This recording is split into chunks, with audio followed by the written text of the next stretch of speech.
하나님, 거룩한 주일 생명 주셔서 하루의 첫 시간을 하나님께 예배드리며 기도로 교통하며 믿음으로 하루를 시작하게 하시니 감사드립니다. 오늘도 하나님을 기쁘시게 하는 복된 하루가 되게 하시고 하나님의 뜻을 이루는 거룩하고 복된 날 되게 하여 주시옵소서. 감사를 드리며 거룩하신 예수님의 이름으로 기도드립니다. 아멘.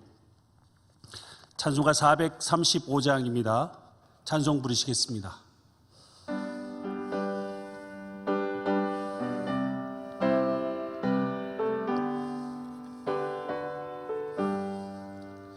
나의 영원하신 기여 생명보다 귀하다.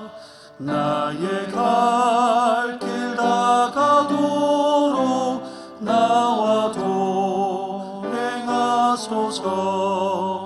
주께로 가까이 주께로 가오니 나의 갈 길 다가도록 나와 동행하소서. 세상 불귀한 일함과 모든 명예 버리고 험한 길을 가는 동안 나와 동행하소서.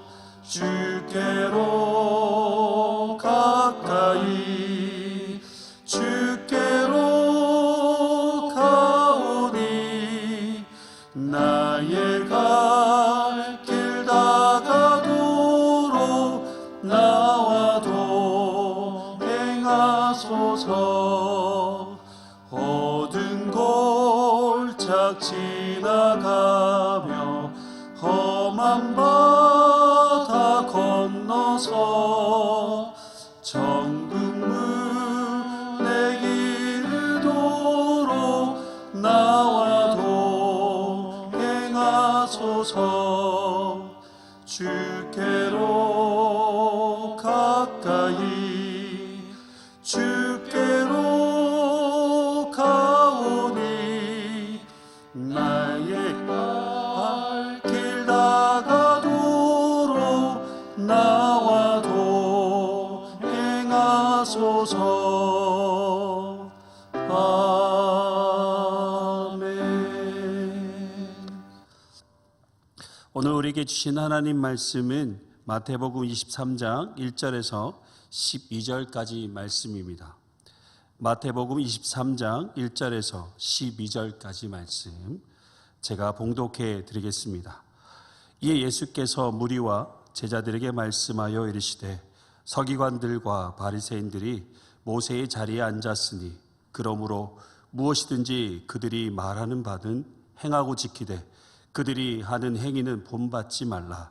그들은 말만 하고 행하지 아니하며 또 무거운 짐을 묶어 사람의 어깨에 지우되 자기는 이것을 한 손가락으로도 움직이려 하지 아니하며 그들의 모든 행위를 사람에게 보이고자 하나니 곧 그 경문띠를 넓게 하며 옷수를 길게 하고 잔치의 윗자리와 회당의 높은 자리와 시장에서 문안 받는 것과 사람에게 랍비라 칭함을 받는 것을 좋아하느니라. 그러나 너희는 랍비라 칭함을 받지 말라. 너희 선생은 하나요 너희는 다 형제니라. 땅에 있는 자를 아버지라 하지 말라. 너희의 아버지는 한 분이시니 곧 하늘에 계신 이시니라. 또한 지도자라 칭함을 받지 말라. 너희의 지도자는 한 분이시니 곧 그리스도시니라. 너희 중에 큰 자는 너희를 섬기는 자가 되어야 하리라. 누구든지 자기를 높이는 자는 낮아지고 누구든지 자기를 낮추는 자는 높아지리라. 아멘. 가장 큰 사람이라는 제목으로 함께 말씀을 나누고자 합니다. 예수님은 예루살렘에 들어가신 후 그 당시 종교 지도자들이었던 바리새인들과 사두개인 그리고 서기관들과 계속해서 논쟁을 하게 됩니다. 그들은 예수님과 논쟁을 하고 난 후에 그들의 반응은 예수님의 가르침에 놀라움을 금치 못하게 되었고 그날부터 그 어느 누구도 더 이상 예수님과 논쟁하려 하지 않았습니다. 결국 어떻게 하면 예수님을 올무에 걸리게 할까 하며 내세웠던 그들의 모든 계획은 실패로 돌아가 버렸습니다. 이 광경들을 지켜보았던 그 자리에 있었던 무리들과 제자들은 예수님의 가르침을 듣고자 하였을 것입니다. 예수님은 서기관과 바리새인들의 이 위선적인 모습을 신랄하게 비판하시며 말씀해 주셨습니다. 먼저 서기관과 바리새인들의 모세의 자리에 앉았다라고 말씀합니다. 모세의 자리의 의미는 모세의 율법을 받아서 율법을 해석하고 율법을 가르치고 율법을 선포하는 역할, 그리고 직접 삶으로 율법을 지켜 행하는 삶을 보여주어야 하는 자리에 앉아 있었기 때문에 모세의 자리에 앉았다라고 하신 것이죠. 그들은 고대 유대 사회에서 특별히 존경받는 사람들이었습니다. 그럴만했던 이유가 그 당시 사람들은 대다수가 문맹이었습니다. 그러다 보니 글자를 마음대로 다룰 줄 아는 서기관은 범접하기가 어려운 대상이었던 것입니다. 그리고 바리새인들은 율법을 실제의 삶에서 실천하는 자들이었습니다. 이들은 세상과 타협하지 않고 순수하게 하나님 신앙을 지키고 노력했습니다. 그래서 누구보다 서기관과 바리새인들은 당시 사람들에게 존경받아 마땅한 사람들이었습니다. 그런데 예수님은 이런 이들을 두고 비판하시고 비난하셨습니다. 그들의 문제는 대략 세 가지로 볼 수 있습니다. 첫 번째는 그들은 말만 하고 실천이 없었다라는 것입니다. 3절에 보시면 예수님은 그들이 말하는 것을 행하고 그들의 가르침을 지켜야 한다. 하지만 그들의 행위, 곧 삶은 본받지 말라라고 하십니다. 여러분, 이것이 율법 전문가들의 한계였던 것이죠. 율법을 말로 설명하는 것은 쉬운 반면 그대로 살기는 어려웠던 것입니다. 우리가 흔히 자주 쓰는 말 중에 신앙과 삶이 분리되었다라는 말이 이들의 모습을 통해 잘 말해주고 있는 것 같습니다. 신앙에서 가장 중요한 것이 말씀과 삶이 일치하는 것인데 이들은 말과 삶이 일치 않았던 것이 문제였던 것이죠. 그래서 그들이 말하는 것은 행하고 지켜야 하지만 그들의 행위는 본받을 것이 없기 때문에 본받지 말라 하신 것입니다. 그래서 우리는 말과 삶이 일치하는 삶을 살아야 합니다. 말만 하는 것만 번드리한 그런 그리스도인이 아니라 말과 삶이 일치하여 삶으로 직접 보여주는 세상 사람들에게 본이 되는 그리스도인으로 그렇게 살아가야 하는 것이죠. 그리고 두 번째 문제는 그들은 무거운 짐을 남에게만 맡기고 자신들은 손가락 하나도 움직이려 하지 않았다라는 것입니다. 그들은 물론 짐을 지려는 신용은 했을 것입니다. 처음에는 나름 진실성을 가지고 시작할지 몰라도 서기관과 바리새인으로 사는데 타성이 젖으면 무거운 짐은 자연스럽게 아랫사람들에게 맡기는 것을 당연하게 여기게 되는 거죠. 그들의 세 번째 문제는 자신을 남에게 돋보이게 하는 일에 매진하는 것입니다. 그들은 경문띠를 넓게 하고 옷을 길게 늘어뜨렸다고 합니다. 경문띠는 양피지에 적은 성경 구절이 담긴 작은 정육면체의 모양을 가죽으로 만들어진 상자를 말합니다. 그리고 옷술은 옷단에 다는 술을 말합니다. 이런 모습으로 다니면 어디를 가든지 눈에 확 띄기 마련입니다.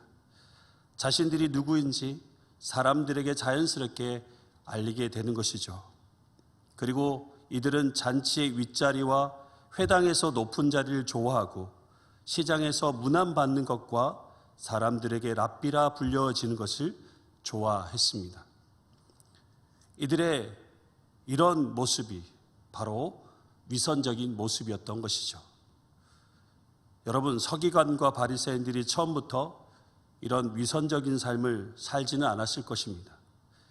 그들이 앉아있는 모세의 자리가 사람들로부터 존경받는 자리에 있다 보니 자연스럽게 그들의 자리가 사람들을 마음대로 할 수 있는 권력이 되었고, 사람들로부터 더욱 존경을 받고자 하는 그들의 가식적인 모습과 자신을 드러내고자 하는 그들의 권위적인 모습이 사람들에게 위선적으로 보였던 것이죠.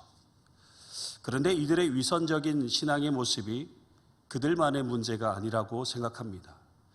우리 또한 이런 위선적인 신앙생활에 빠질 수 있는 위험성이 많다고 생각합니다. 그래서 예수님께서 제자들을 향해 엄히 경고하시며 말씀해 주셨습니다. 랍비라, 칭함을 받기를 받지 말라라고 하십니다. 왜냐하면 선생은 오직 하나님 한 분뿐이시기 때문입니다. 우리는 우리의 선생 되신 하나님 안에서 형제일 뿐입니다. 그리고 땅에 있는 자를 아버지라 부르지 말라라고 하십니다. 그 당시 랍비들의 다른 호칭이 아버지였습니다. 그래서 제자들은 그들의 스승을 아버지라고 불렀습니다. 그런데 예수님은 우리의 아버지는 하나님 한 분밖에 없다라고 말씀하십니다. 그리고 지도자라는 말을 듣지 말라라고 하십니다. 왜냐하면 우리의 지도자는 그리스도 한 분뿐이시기 때문입니다. 그러시면서 너희 중에 큰 자는 너희를 섬기는 자가 되어야 된다라고 말씀하십니다. 예수님은 우리 모두가 하나님의 통치 아래에 있음을 말씀해 주고 있습니다. 하나님 앞에서는 우리 모두는 높고 낮음이 없는 하나님의 통치 아래에 있는 형제들입니다. 하나님의 통치 안에서 큰 자는 섬기는 자가 되어야 합니다. 만약 큰 자가 존경을 받으려 하고 대접받고 권력을 행사하고 권위적이어야 한다고 생각한다면 그런 사람은 하나님의 통치를 거부하는 사람이라고 할 수 있습니다. 하나님의 나라, 하나님의 통치 아래에 있는 성도들은 섬기는 자가 되어야 합니다. 섬기는 자가 가지고 있는 본래의 의미는 고전 헬라어에서는 식사 심부름을 하는 사람이란 의미를 가지고 있고, 후대에서는 다른 사람을 위해 정성을 다해 자발적으로 헌신하는 자를 의미하고 있습니다. 여러분, 섬기는 자는 하나님께서 인정하시는 자입니다. 그 권위와 능력은 그들의 섬김과 봉사와 헌신과 겸손에서 나오게 됩니다. 예수님은 유일한 최고의 선생이었지만 제자들의 발을 씻겨줌으로써 남을 섬기는 종의 도리와 가장 큰 사람의 진정한 섬김의 모습을 보여주셨습니다. 그리고 예수님은 가장 낮은 자리인 십자가의 자리까지 낮아지셨습니다. 그런데 여기서 우리는 반전이 있다라는 것을 압니다. 사단은 자신을 높이려다가 한없이 낮아지게 되었고, 예수님은 자신을 십자가에까지 낮아지셨지만 하나님께서 가장 높이 올려주셨습니다. 여러분, 예수님의 최고의 낮아짐과 섬김은 십자가입니다. 우리가 어디까지 낮아져야 할까요? 바로 예수님께서 낮아지셨던 그 십자가의 자리까지 낮아져야 합니다. 우리가 바라보아야 할 곳은 세상 사람들이 추구하는 높은 자리가 아닙니다. 사람들의 머리 숙임을 받고 대접받는 자리도 아닙니다. 예수님께서 보여주신 십자가의 낮아지심의 그 자리가 우리가 바라보아야 할 곳입니다. 우리는 사순절 기간을 보내고 있습니다. 사순절 기간을 보내면서 우리의 생각과 우리의 마음이 예수님께서 자기 자신을 십자가까지 낮추시며 섬기셨던 것처럼 우리도 자신을 낮추며 섬기는 자의 삶이 되었으면 합니다. 오늘 하루도 우리가 먼저 섬기는 자가 되고 겸손히 주님의 십자가의 길을 따라가는 하나님 나라의 가장 큰 자들이 되시길 주님의 이름으로 축복합니다. 기도하시겠습니다. 하나님, 오늘 말씀에 등장한 서기관과 바리새인들, 그들의 위선적인 모습들을 보면서 우리 안에 그들과 똑같은 모습들이 있음을 고백하지 않을 수 없습니다. 말과 삶이 불일치한 위선적이었던 우리의 모습들을 회개합니다. 나 자신을 낮추기보다 다른 사람들보다 나를 더 높이려 하였던 우리의 교만함도 회개합니다. 우리 주님께서 우리를 구원하시기 위해 십자가까지 자신을 낮추시고 온전히 섬겨주신 것을 잊지 않게 하옵소서. 그리하여 우리 또한 주님께서 걸어가셨던 그 십자가의 자리까지 낮아지며 세상을 섬기는 자로, 믿음으로 주님을 따르는 자로 살아가기를 간절히 소망합니다. 그래서 세상에서 큰 자가 아니라 하나님 나라에서 가장 큰 자가 되는 영광을 얻을 수 있도록 우리를 도우시고 인도하여 주시옵소서. 감사를 드리며 거룩하신 예수님의 이름으로 간절히 기도드립니다. 아멘. 하늘에 계신 우리 아버지, 아버지의 이름을 거룩하게 하시며 아버지의 나라가 오게 하시며 아버지의 뜻이 하늘에서와 같이 땅에서도 이루어지게 하소서. 오늘 우리에게 일용할 양식을 주시고 우리가 우리에게 잘못한 사람을 용서하여 준 것 같이 우리 죄를 용서하여 주시고 우리를 시험에 빠지지 않게 하시고 악에서 구하소서. 나라와 권능과 영광이 영원히 아버지의 것입니다. 아멘. 오늘도 함께 기도하실 때 코로나를 위해서 집중적으로 기도해 주십시오. 세계 선교를 위해서 기도해 주시고 예천 지역을 위해서 또 질병 중에 있는 환우들과 어려움 중에 있는 우리 교우들을 위해서 기도해 주시고 또 우리 예배를 회복하는, 교회를 회복하는 기도를 하시고 여러분의 개인적인 기도 제목을 가지고 함께 기도하시겠습니다.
주